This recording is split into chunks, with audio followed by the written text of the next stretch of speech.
여보세요? 여보세요? 네, 안녕하세요. 네, 안녕하세요. 밀리밀리밀리 에밀리. 안녕하세요. 안녕하세요. 자, 좋습니다. 우리 그 에밀리님 이번에 왕중왕전을 이렇게 또 선발돼가지고 마지막 경기를 이렇게 앞두고 있는데요. 100만 원 받으시면 뭐 하실 거죠? 네, 말씀드렸다시피 카드값 받는데 보태겠습니다. 자, 투표단 분들이 지금 총 12분이고요. 12분 중에 오늘은 왕중왕전이기 때문에 가장 많은 표를 받으신 분을 선발하는 날입니다. 자, 5월달 마지막이에요. 그러면 저희가 시간이 없기 때문에 우리 에밀리님의 사연 부궁과 동시에 바로 시작을 해보도록 할게요. 준비되셨나요? 네, 준비되셨으면 바로 시작해주세요. 큐! 액션!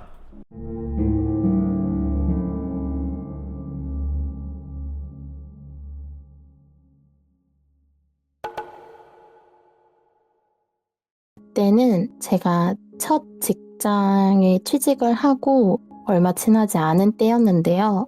정확하게 기억하는 게 금요일 날 밤에 야근을 하고 이렇게 늦은 시간에 이제 막 퇴근을 하려던 참이었는데 친구한테 전화가 온 거예요. 근데 친구가 정말 전화에 대고 오열을 하더라고요.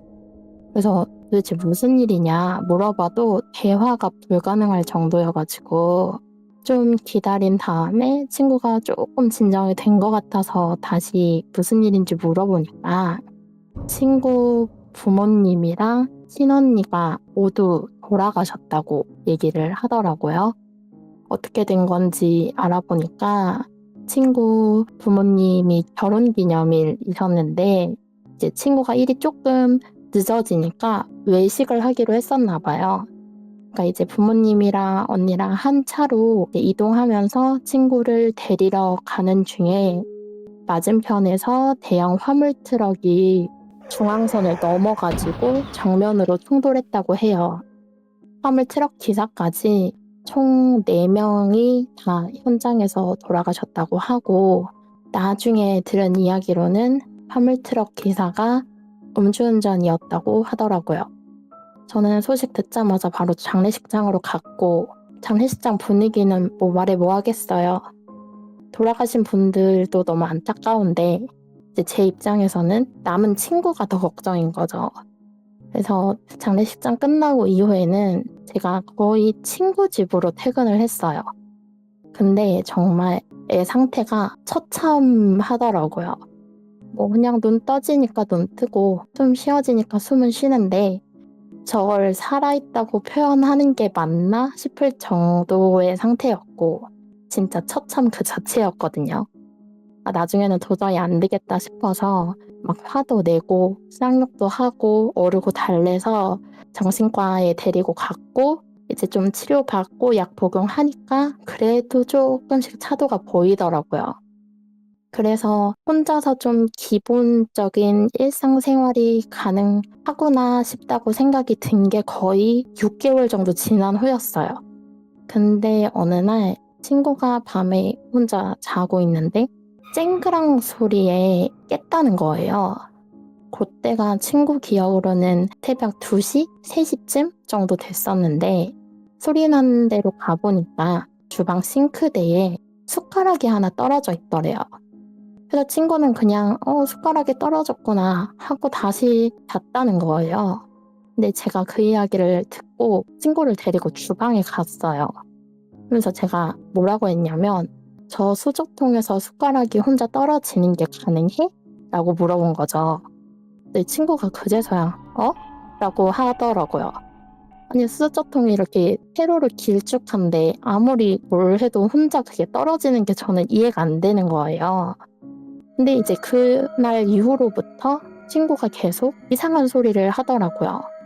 밤에 자려고 누우면 누가 걸어다니는 발소리가 난다. 탁탁 뭐 벽 치는 소리가 난다. 현관 센서 등이 깜빡거린다. 한여름인데도 주방에만 가면 서늘하다. 뭐 이런 얘기들을 하는데 이제 친구가 밤에 자는 게 무섭다고 하니까 제가 몇 번 친구랑 같이 잤는데 문제는 제가 같이 잘 때는 아무 일이 안 일어나요. 그러니까 이제 저는 친구가 정신과 약도 좀 오래 복용을 하고 있고 정신적인 충격이 있었으니까 약간 환각이나 환청이 아닐까라고 의심을 했는데 이제 친구가 나중에는 막 화를 내더라고요. 왜 안 믿어주냐고. 너도 내가 미쳤다고 생각하는 거냐? 막 이러면서 막 화를 내길래 이제 친구랑 제가 내린 결론이 그럼 CCTV를 설치를 해보자, 집에. 저는 친구가 스스로 뭔가를 해놓고 마치 남이 했다고 생각하는 거 아닌가라는 그런 생각이 있어서 그럼 CCTV를 설치해보면 어때? 라고 해서 친구도 알겠다고 하고 집에 홈캠을 설치를 했는데 이게 녹음까지는 되는 게 아니어서 다른 건 확인을 못했는데 딱 하나 정확하게 찍힌 게 새벽 2시 이후에는 현관 센서 등이 혼자 계속 켜졌다 꺼졌다 하더라고요. 이게 그때 당시에 제가 대장님이나 펜터마츠를 알았다면 바로 당직기 신청했을 텐데 그때 당시엔 제가 전혀 알지를 못했고 이런 쪽에도 전혀 아는 게 없어서 제가 도움을 청할 수 있는 사람이 저한테는 한 명밖에 없었어요. 제가 저번에 괴담사에서도 한번 언급을 한 적이 있는데 저희 고모가 무당이시거든요. 그래서 이제 고모한테 전화를 했더니 고모가 우선 고모 집에 있으니까 집으로 와서 얘기하자라고 하길래 고모 집으로 갔어요. 근데 고모가 저를 딱 보자마자 야, 너 뭐 하고 다니는 거야? 이러고 소리를 지르시는 거예요. 그러더니 막 저를 끌고 지하주차장으로 내려가시더니 차 트렁크에서 오색천을 꺼내가지고 저한테 막 찢어주시더라고요. 그리고 그거 다 태우시고 나서 무슨 일인지 얘기해봐라. 그래서 이제 저는 친구 이야기를 쭉 했죠. 그랬더니 고모가 빨리 친구 집으로 가보재요. 그래서 고모랑 같이 친구 집에 와서 고모가 친구 집을 이렇게 둘러보는데 천천히 둘러보더니 친구한테 너 봤지? 너 봤잖아. 어떻게 생겼든? 이렇게 묻는 거예요. 내 친구가 처음에는 아니요, 본 적 없는데요. 그랬더니 고모가 아니야, 너 봤잖아. 걔 어떻게 생겼어? 이러시더라고요. 친구가 실제로 본 건 아니고 꿈에서 봤대요. 근데 꿈 얘기를 왜 나한테 안 했냐 그랬더니 특히나 자기 말을 안 믿는데 꿈 얘기까지 하면 더 미친 사람 취급할까봐 말을 못했다고 하더라고요. 그래서 이제 꿈에서 뭘 봤냐고 물어봤더니 주방에 여자 하나가 있는데 머리를 정말 길게 풀어헤친 여자가 있었대요. 근데 얼굴이 새까매서 얼굴은 하나도 안 보이는데도 저 여자가 나한테 화가 났다는 게 느껴지더래요. 근데 문제는 다음날 꿈을 꾸면 그 여자가 주방에서 점점 이동을 하는데 꿈을 꿀 때마다 자기 방으로 점점 가까워지는 거예요. 그래서 마지막 꿈 꿨을 때는 방문을 딱 열었는데 그 여자가 방문 앞에 서 있는데 자기 목을 이렇게 조르더래요. 그래서 거의 숨을 못 쉬겠다 싶을 때쯤에 누가 자기 방문 안으로 확 자기를 잡아당겼는데 그게 저였대요. 그래서 이제 고모가 근데 그 여자 뭐 입고 있던? 이렇게 물어보셨더니 친구가 여자가 색동 저고리에 한복을 입고 있었는데 고무신을 거꾸로 신고 있었다는 거예요. 그때 고모가 아무래도 양밥 같다고 그렇게 말씀을 하시더라고요. 그래서 고모가 집을 한 이틀 정도만 비워달라 그렇게 말씀을 하셔서 친구가 저희 집에서 한 이틀 정도 지냈어요. 그러고 나서 이제 고모가 집은 털었는데 털면서 보니까 뭐 잡기도 있고 그 여자가 주된 악기인 건 맞는데 너 친언니랑 친했니? 라고 물어보시더라고요. 그래서 친구가 왜요? 이러니까 언니가 못 갔대요. 좋은데 못 가고 집에 남아서 자기가 힘이 없으니까 뭘 할 수는 없는데 동생이 걱정돼서 못 가고 있었다는 거예요. 그래서 아무래도 너가 탄 것도 털고 언니 천도제도 같이 지내주고 싶다고 고모가 말씀을 하시더라고요. 근데 친구는 이제 비용이 걱정인 거죠. 자기는 그럴 만한 돈이 없다라고 하니까 부모가 그러면 공짜로 해줄 순 없는데 우선은 비용은 나중에 얘기를 하자. 우선은 천도제를 지내자라고 해서 이제 천도제를 지내기로 했어요. 그리고 부모가 나중에 친구한테 비용은 할부로 갚아라. 근데 그 할부를 어떻게 갚냐면 내가 사람들 사주 봐주는데 10만 원씩 받으니까 너 매년 너 음력 생일 때 되면 매년 와서 나한테 10만 원씩 내고 사주 봐. 그걸로 할부로 갚아라고 하셨다고 하더라고요. 그래서 어쨌든 이제 친구가 천도제도 지냈는데 천도제 지내는 건 제가 보지는 못했어요. 일을 하고 있어서. 그러고 나서 이제 친구가 정말 펑펑 울더라고요. 천도제 끝나고 나서. 근데 펑펑 울면서 이제 가장 많이 했던 얘기가 왜? 왜 하필 나한테 이런 일이 일어나서 이런 얘기를 되게 많이 했는데 제가 이제 친구한테 그 질문에는 아무도 대답을 해줄 수가 없다. 너가 그 질문을 던져봤자 너만 괴로우니까 왜라고 질문하지 말고 다른 질문을 하자. 이제 너는 뭐 하고 싶어? 이제 뭐 할래? 라고 제가 물어봤더니 친구가 한참을 고민하다가 이사 가자. 이사 갈래? 라고 하더라고요.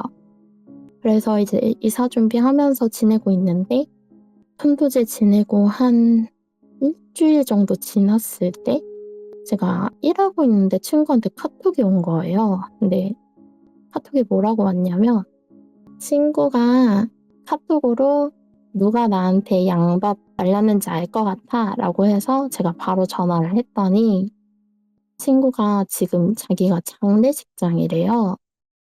그래서 왜? 누구 돌아가셨어? 그랬더니 자기 할아버지랑 큰아버지랑 큰아버지의 아들이 한꺼번에 돌아가셨다는 거예요.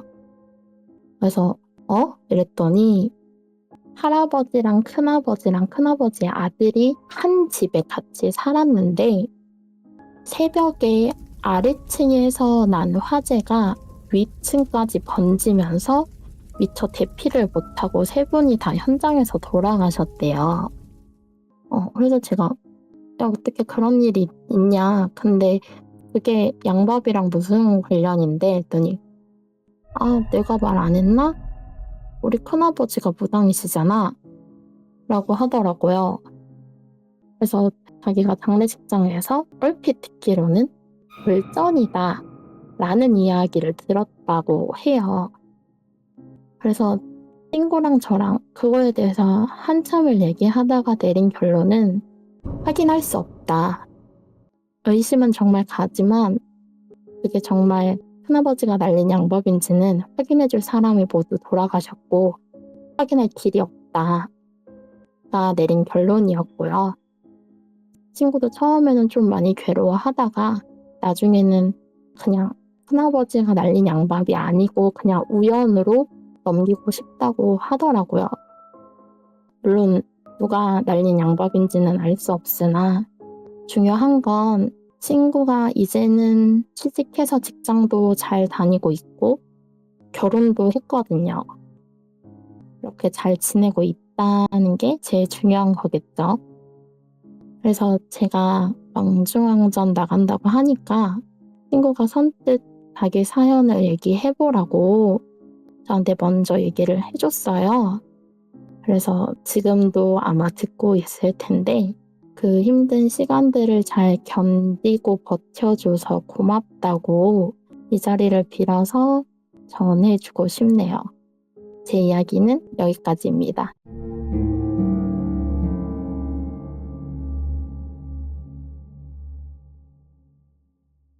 네, 잘 들었습니다. 잘 들었습니다. 맞습니다. 감사합니다. 저는 이 사연 들으면서 네. 우리 에밀리 님이 저희를 좀 일찍 알았다면 당직기. 당직기도 당직기지만 좀 일찍 알아서 우리가 여기에 이 일에 간섭을 했으면 위험하지 않았을까. 우리가 이 이야기를 들어보면서 느낀 점은 뭐냐면요. 이거는 보통 사단이 아니에요. 그렇게 생각 안 하세요? 저는 솔직히 그때 당시도 그렇게 심각성을 잘 몰랐어요. 위험하죠. 제가 이제 대장님 채널을 보기 시작하고 막 여러 가지를 알게 되면서 지금에서야 생각하면 너무 소름 끼치는 일이었던 거죠. 그때 당시는 그냥 친구가 힘든 거에만 제가 너무 초점이 맞춰져 있어서 뭔가 그런 세상이나 그런 심령적인 것들에는 솔직히 그렇게 크게 신경을 못 썼거든요. 그렇죠. 되게 아찔하고 만약에 저희가 개입을 했어도 이게 과연 해결이 됐을까? 혹은 우리가 다치지 않았을까? 예, 라고 이렇게 생각이 들 정도의 사연이네요. 진짜. 너무 무거운 사연인 것 네, 같습니다. 그래요. 좋습니다. 투표단들에게 하실 말씀 있으실까요? 재밌게 재밌는 사연은 들어주셨으면 아니었어요. 잘 들어주셨길 바랍니다. 네, 좋습니다. 투표단의 첫 투표가 시작되었습니다. 네, 9표. 자, 10분 투표하셨고요. 2분 남았습니다. 저주라는 건 사실상 그 사람이 얼마만큼 카노를, 얼마만큼 뱅진이를 싫어하고 증오하고 경멸하는지 이에 따라서 이제 저주에 대한 그런 깊이가 달라지죠. 네, 좋습니다. 12표 모두 투표가 완료되었습니다. 투표 결과 확인하겠습니다. 예스! 맞았죠? 6표를 받으시죠. 이 벤지. 에밀리님 선방했습니다. 그래도 1등을 할 수 있는 표는 아닐 것 같긴 하지만 그래도 6표 네. 왕중왕전에서 희망을 버리지 말아주세요. 저는 6표 받은 걸로도 너무 감사합니다. 아무튼 우리 에밀리님 첫 번째 사연 감사합니다. 감사합니다. 고맙습니다. 네, 에밀리님. 감사합니다. 네. 자, 사연 신청은 방송국 홈 게시글에 링크를 통해 팬카페, 구글 폼, 디스코드로 사연을 신청해 주신다면 언제든지 참가하실 수 있습니다.